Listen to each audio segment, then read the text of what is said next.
Well, good morning. Well, let me start over because it may not be morning where you are. It just happens to be morning where I am right now. So, good day for those of you all who are watching Let's Talk. I'm your publisher of the Washington Informer newspaper, Denise Rollard Barnes. And for more than 60 years, our mission has been to inform, inspire, and empower African American communities throughout the District of Columbia, Maryland, Northern Virginia, throughout the DMV. And for those of you all who are watching across the country and the world, we certainly do welcome you. Today, I'm extremely proud to highlight a local institution that embodies the spirit of empowerment. It's the William O. Lockridge Community Foundation. They're no strangers to Let's Talk, but they are always doing things that we want to share with our viewers. Founded in 2011 in the memory of the late William O. Lockridge, an educator, activist, and advocate for students in Wards 7 and 8. The foundation has awarded over $500,000 in scholarships to local high school seniors, but its impact doesn't stop there. Through its International Ambassadors Program, students have traveled 5 African nations that include Cameroon, Ghana, Benin, Madagascar, and Angola. Some of us haven't been out of DC, but these kids have been across the Atlantic Ocean to some their native lands on the continent of Africa. And they've gone, as I said, to connect with their heritage and develop a global perspective. The foundation's U.S. Foreign Service Initiative further opens doors to careers in international affairs, preparing young people for leadership on the world stage. And as the foundation gears up for its 15th annual Dancing with the Scholars Gala on November the 8th, I was going to say 18th, but on November 8th, remember I said on November 8th, and this year's theme is District of Champions. We're going to take a minute just to reflect on the William O. Lockridge's legacy and the remarkable work being done in his name. So joining me today is Wanda Lockridge, chair of the William O. Lockridge Community Foundation, and one of the foundation's outstanding ambassadors, Madison Mackey, who represent the next generation of scholars, leaders, and change makers. Madison, who was a Lockridge Foundation student ambassador to Benin, I say Benin, but to Benin in 2022, graduated last May from McKinley Tech. And she's still traveling. She's taking us to circles right now. Sorry, guys. You're looking good, Madison. You're looking good. Thank you. And she is now in the U.S. Army. Wow, awaiting deployment in December for Fort Jackson in South Carolina. Congratulations to you, Madison. Thank you, Miss Denise. Oh, yeah, my pleasure. And welcome, Wanda Lockridge. Thank you so much for having us. How are you today? Oh, hey, it's a great day in the city, and especially when we can have such wonderful news that both of you all are sharing with us, not only about the Lockridge Foundation, but also the scholars, the young scholars that you all bring and share with us on Let's Talk. So, Juan, I'm going to start with you. Again, some have heard the story, but we can't hear it enough. What motivated you to establish the William O. Lockridge Foundation? Thank you, Denise, for that. But before I get started with that, I have to tell you that every time I hear that introduction song, I start to move a little bit. It always keeps me moving. So how we started the foundation, we had no plans. It wasn't be a foundation. My husband, the late William Lockridge, passed in January of 2011. And so we really just wanted to do, William actually started before going to elected office as a teacher at Volusia High School. And so one of the things we wanted to do that year, it was just to give a scholarship to a student there, just in William's honor. Because I didn't want to do flowers. Flowers, they die and there was no impact to it. So that one year, that first year, 2011, we gave 4 $1,000 scholarships. I thought that was it. I was all moving by my business, and, family and friends said, Wanda, this is something that we need to continue to do. And so from that time to today, again, as you stated, we've awarded over like $500,000 in scholarships. And that's how we got started. That's amazing. And you're doing something in a community that greatly needs this kind of support, young people that need this kind of support, but not only the support, but the exposure that you're giving to them when it comes to international affairs. I mean, how does that tie into William's legacy?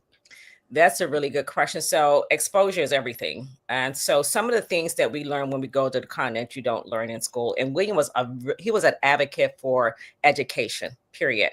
And so closing that gap was something that was important to me. I started going to Africa. I was a young adult even. I mean, I didn't have the opportunities that some of our young people have today.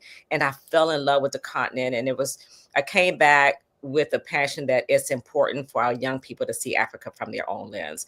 And so it connects because it's not just a trip on a continent. It is a number of things. It is soft skills. It is public speaking. It is writing. It is learning about your history. It is connecting all of that so you know who you are. It's been amazing to hear some of our students, and you will hear Madison later talk about the experience and how it's impacted their lives since they've returned from the continent, how it's been impactful for them, and how it's just really changed their trajectory. And so bringing all that together, still in education, that's our mission, is to closing the gaps with students in Ward 7 and 8. If you live in Ward 7 or 8, or you attend a school in Ward 7 or 8, we want to be able to touch you. We want to be able to give you that exposure. Because the other thing that I said, without that exposure, you don't know what you don't know. And so to be able to be exposed to the international careers, you can be an ambassador even. And so there's so many other opportunities out there, just giving our students the opportunity to explore them. Yeah, I like that. I'm Madison in a second, but you talked about, so we're talking about the International Ambassadors Program and the U.S. Foreign Service Initiative, and I know that they're both interrelated. But talk about what that means, and students that qualify for this, and what are some of the things that they are exposed to. Absolutely. So the U.S. Foreign Services, I think we're in our 4th year, maybe 4 or 5 years now. And so it's a 6-week program, which begin to expose young people to international careers. So we talk about diplomacy.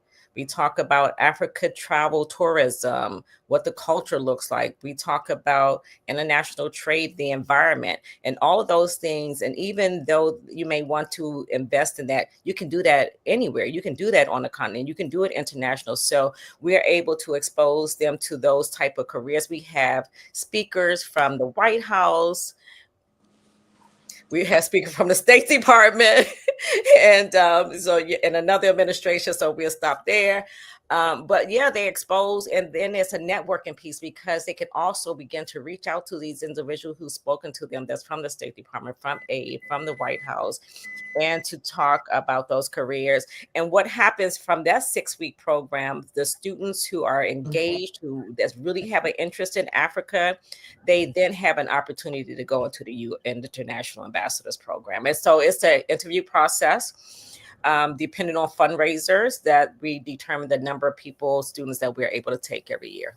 So, but Madison Mackey, you had the opportunity, or you took advantage of the opportunity. That's what I think is so exciting. Tell them to cut the microwave off. You're on TV.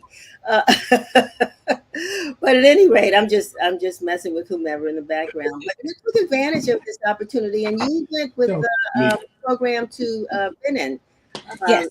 In West Africa. Tell us, one, why did you decide to become engaged, and what are your memories from that trip? Well, at the beginning, I was a little hesitant from doing it because that's far from my mom. That's really far from my mom. Like she can't just drive there, catch a flight. That's far. That was a day and a half to get there. That's far. So at first I was hesitant, and then I got accepted, and then we read a book. I forgot what the name was. Was it the woman? Not the Woman King, but it was. I'm trying to think. I don't remember. Came from. Okay, I don't remember. But yeah, she made us read a book, and so when I read the book, I was like, I do need to explore the world a little bit. So we went, and it was just a very, very enlightening experience, and it made me realize that like I don't take advantage of the stuff that I have. Like I'm grateful, but I'm not grateful enough. Like I'm not out here exploring, taking trips, talking to new people, meeting new people. So with this opportunity, I was like, okay, came back home, started exploring, met new people, started being a little bit more diverse in life. So now it's it me. was Sorry. It was a very eye-opening experience. So I continue to engage with Ms. Wanda and Mr. Austin so that I can keep my network and be privy to certain things like dancing with the scholars. So So you're going into the military. yes. Did this trip have any influence over your decision to do that? Talk about that.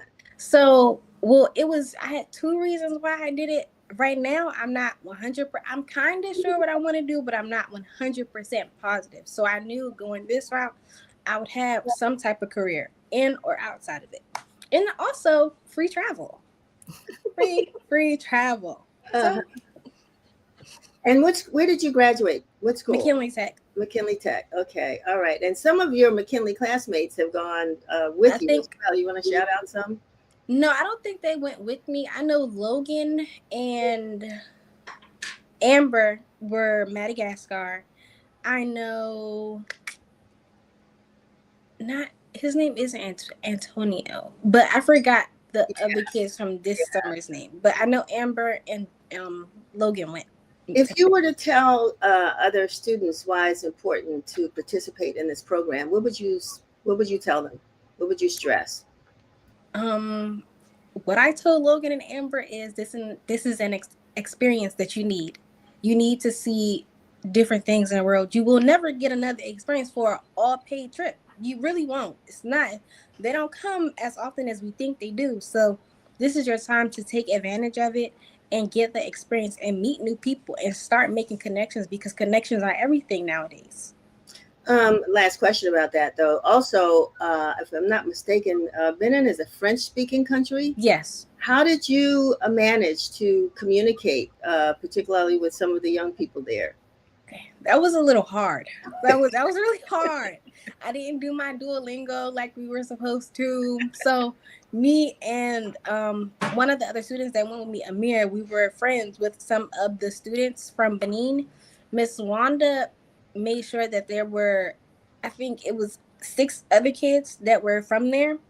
So we kind of taught them English. They taught us a little bit of French. I still talk to one of the kids, Lucky, from time to time, but we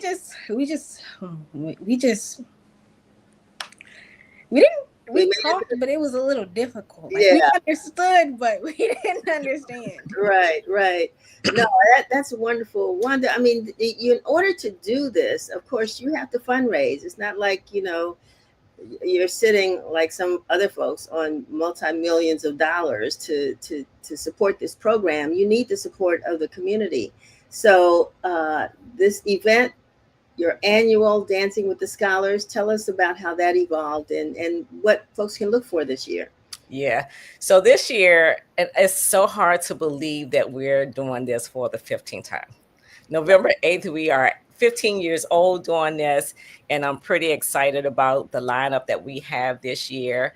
So Dancing with the Scholars, as you said, we need to do this program. And this is the only fundraisers that we do in the course of the year to promote all the programs that we talked about earlier. The U.S. Foreign Services Initiative, Dancing with the International Ambassador Program. We have a program, an Emergency Assistance Fund. So if there's a student in school and they need emergency assistance, we offer that to them as well as a scholarship. So this came about, we were trying to figure out what kind of fundraiser we would do per year. And, often we have fundraisers where there's a sit down dinner, there's dancing, and there's this huge bill that comes at the end. And so we were like, if it's a fundraiser, we need the funds to support the program. So we decided not to do a sit down dinner, but we wanted to do something fun that was family oriented, that they could come out into the community. So Dancing with the Stars at the time was really popular. And again, I have to give kudos to Emily Washington, who was a teacher at Ballou Senior High School, that came up with the term scholars. And that's how we came up with the name Dancing with the Scholars. And so this year, as you said, it's District of Champion. I have to say, I was the name came about because the commanders were coming back home. And I was like, we should do something around the commanders. I have board members that are Dallas Cowboy fans and all this other stuff. So I don't know what happened there, but we decided to just call it the District of Champions. So we are I'm so happy to honor Coach Mike. It's at Johnson Middle School. Oh, yes. He is amazing. His students that play on his team must have at least a 3.0 average. They have been number 1, number 2 in the region in the U.S. And so it's time for us to just like recognize our unsung heroes. So he will be honored this year for the first time. We have co-chairs. So Donna Cooper, who was a former vice president of Pepco, and A. Scott Bowden, who's a senior partner at Reed Smith. There are our co-chairs this year. Baloo, Anacostia, and Kit will be performing again. I think Baloo has won like 2 years, so they coming back and trying to, gain that championship title. But we'll see what happens, and we are really excited. It is November 8th. It's a free event this year. It is free event, so we're just want our families to come out, cheer on their teams, come out, have a good time with their families, and help us to support our programs and our seniors, as Madison as one of them that you've met earlier today. Well, you say a free program, but if you love the work of the William O. Lockridge Foundation, and if you love young people like Madison, then a love offering is what folks are looking for. How can we continue to support this program and these young people? Not with a free program necessarily, but you want to come and see. But I'm sure you are taking advantage of opportunities, or want people to take advantage of the opportunity to support the program. Now, if you don't come, we have the information on the screen. But for those who may not be able to come, how can they still support what you all are doing? We love that. Yes, a love offering is definitely welcome all the time. You can go to our website and make a donation. The website is www.williamlockridgecommunityfoundation.org, and you see our IG and our Facebook. You can reach out to us. You can mail checks to us. You can send it. We absolutely need all the support to support our young people in Ward 7 or 8, where education can be open to them, and experiences can be open to them. So all the support will be welcome. We would love to see you in the house at the Ark. However, as Ms. Barnes said, if you're not able to, a love offering is always welcome. So and let's get the address of the Ark.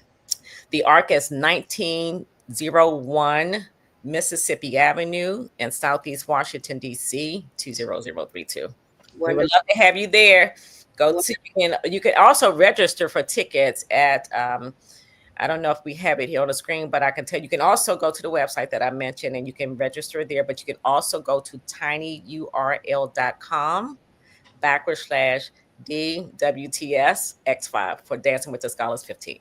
Wonderful, wonderful. So, Madison, now the Lockridge Foundation is going to try to figure out how they can keep you engaged, or have you already thought about that? What is your future with the foundation, and what does your future look like?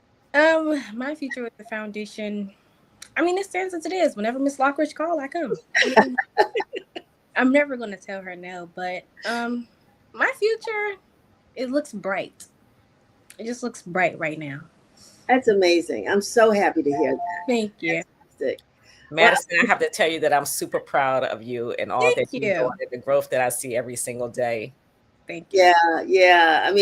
How old were you when you went to Benin? Not that 14? Okay, we won't ask you.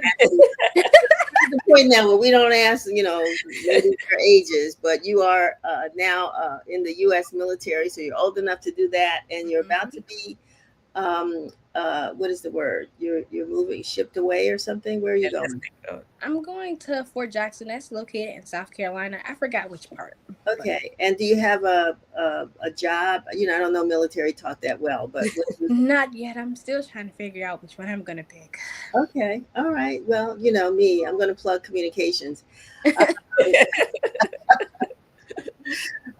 would be a great spokesperson for the military if folks will decide to recognize the great work that women can do in the military. So, but you'll prove them. You prove them. Right. Well, anyway, I don't want to hold you all. I know you have things to do today, but I want to thank you for taking time and to have this inspiring conversation about the William O. Lockridge Foundation and the way it continues to invest in our youth, who are the future of our city and the world. So, I just want to say thanks for being here, and hope you have a wonderful program, Wanda. And God bless both of you. Thank you so much, Thank Denise. And you. thank you for always in the Washington Forum always highlighting the work that we do. I do not take it lightly, so it's much appreciated. Thank you so much. Well, like we say here, we want to spread the good news, and that's what you're giving us is good news to spread. So, thanks Thank again. you all so much. Have a blessed day. All right, you too. Thank you. All right. Where do you